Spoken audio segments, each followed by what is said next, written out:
የ37ኛ ሳምንት የእንግሊዝ ፕሪሚየር ሊግ እሁድ የተከናወኑ ጨዋታዎችን ውጤት ይዘን ቀርበናል። ከኳስተራ ቻናል ጋር አብራችሁን ቆዩ። የመርሲሳይዱ ኤቨርተን ቀን 8 ሰዓት ላይ ቀድሞ መውረዳቸውን ያረጋገጡትን ቅዱሳኖቹን በጉዲሰን ፓርክ ያስተናገደ ሲሆን ከዚህ የውድድር ዓመት በኋላ ከ1892 አንስቶ ሲጠቀምበት ቆይቶ በሚለቀው ሜዳ ሳውዛምፕተን 2-0 ረቷል።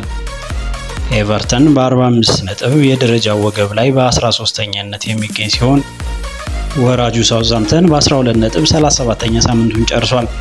የኤቨርተንን የማሸነፊያ ግቦች የ26 ዓመቱ ፈረንሳዊ ኤሌማን ኢንጃይ ጨዋታው በተጀመረ በ6ኛው እንዲሁም ከእረፍት በፊት በተጨመሩት ደቂቃዎች 47ኛው ደቂቃ ላይ ማስቆጠር ችሏል።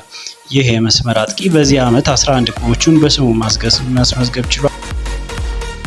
በተመሳሳይ 10 ከሩብ ላይ 3 ጨዋታዎች የተደረጉ ሲሆን ዌስትሃም ከፎረስት ባገናኘው ጨዋታ ዌስትሃም የተሻለ ጨዋታ ብልጫ የነበረው ቢሆንም 2-1 በጫካዎቹ ተረቷል። በዚህ ሳምንት ከደረጃው የተንሸራተተው ፎረስት ነጥቡን 65 በማድረስ ለአውሮፓ ጨዋታዎች ለመግባት ተስፋን አሳይቷል። ዌስትሃም በ40 ነጥብ 15ኛ ደረጃ ላይ መቀመጥ የቻለ ሲሆን የፎረስትን የማሸነፊያ ጎሎች ጊብስ ዋይት በ11ኛው ደቂቃ እንዲሁም ሚሊኮቪች ከረፍት በኋላ በ61ኛው ደቂቃ አስቆጥረዋል። የዌስትሃምን ከመሸነፍ ያላተረፈች ጎል ጃረድ ቦወን በ86ኛው ደቂቃ አስቆጥረዋል። አዝናኝ በነበረውና 5 ግቦች በተቆጠሩበት የብሬንፎርድ እና ፉልሃም ጨዋታ ፉልሃም ከሜዳው ውጪ አሸንፎ ለመመለስ ችሏል።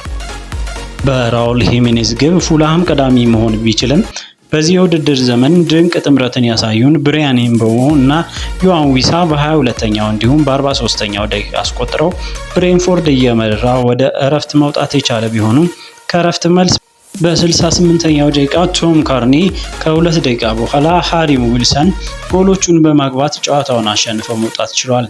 በጨዋታው ላይ ለብሬንፎርድ የተገኘ ፍጹም ቅጣት ምት ብሪያን ኤምቦሞ ሳይጠቀምበት ቀርቷል።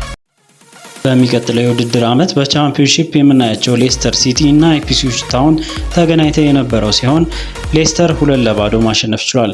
በዚህ ዓመት መጨረሻ ከክለቡ መለያየቱን ያረጋገጠው ጂሚ ቫርዲ እንዲሁም ካስሊ ማክሲየር ማሸነፊያ ግቦቹን አስቆጥረው በሜዳቸው በማሸነፍ ከደጋፊዎቹ ተለያይተዋል። በሱፐር ሰንዴይ ትልቁ ጨዋታ በኤምሬት አርሰናሎችን ከኒውካስል ሲያገናኝ በተጣበበ ነጥብ ለቻምፒዮንስ ሊግ ስፍራ የሚደረገው ትንቅንቅ በአርሰናል አሸናፊነት ተጠናቋል።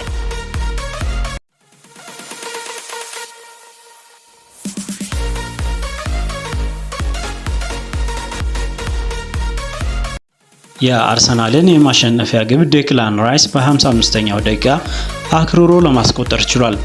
በባለሜዳዎቹ በኩል የተሻለ የኳስ ቁጥጥር የነበረ ሲሆን በጉዳት በኒውካስል በኩል ያልነበረው አሌክሳንደር አይዛክ ሳይሰለፍ ቀርቷል። ኒውካስል በተደጋጋሚ ሙከራዎችን ያደረጉ ቢሆንም በዴቪድ ራያ ድንቅ ብቃት ወደ ግብነት ሳይለወጡ ቀርተዋል። ኒውካስል አርሰናልን በተደጋጋሚ ያሸነፈ ቢሆንም በዚህ ጨዋታ እጅ ሰጥቷል። በጨዋታው ላይ ከጉዳት የተመለሰው ካይ ሃቨርትዝ ተቀይሮ መግባት የቻለ ሲሆን ከእረፍት መልስ ዊሊያም ሳሊባን በጉዳት መመለስ ሳይችል ቀርቷል። የአርሰናል ተከላካይ ክፍል ሳስቶ ታይቷል። በሳሊባ እና ጋብሪኤል ቦታ ጃኮ ኪዮርን ከካላፊዮሪ በማጣመር ለቀጣዩ ዓመት ቻምፒዮንስ ሊግ ስፍራ ቀጣዩን ጨዋታ ሳይጠብቅ አረጋግጦ መውጣት ችሏል። በኤምሬትስ ኬረን ተርኒን እንዲሁም ጆርጂኖን ለመጨረሻ ጊዜ ቀይሮ በማስገባት ስንብት ተደርጎላቸዋል። ካለፈው ሳምንት በተለየ ድክመትን ያሳየው ኒውካስል ዩናይትድ በ66 ነጥብ 3ኛ ደረጃ ላይ የተቀመጠ ሲሆን ለቀጣዩ ዓመት ቻምፒዮንስ ሊግ ቦታን ለማግኘት ቀጣዩን ጨዋታ ይጠብቃል። ከመረጃዎቹ ጋር ዳዊት ነበርኩኝ። የኳስተራ ዩቲዩብ ቻናልን ሰብስክራይብ በማድረግ አብራችሁ እንድትቆዩ ጋብዛለሁ።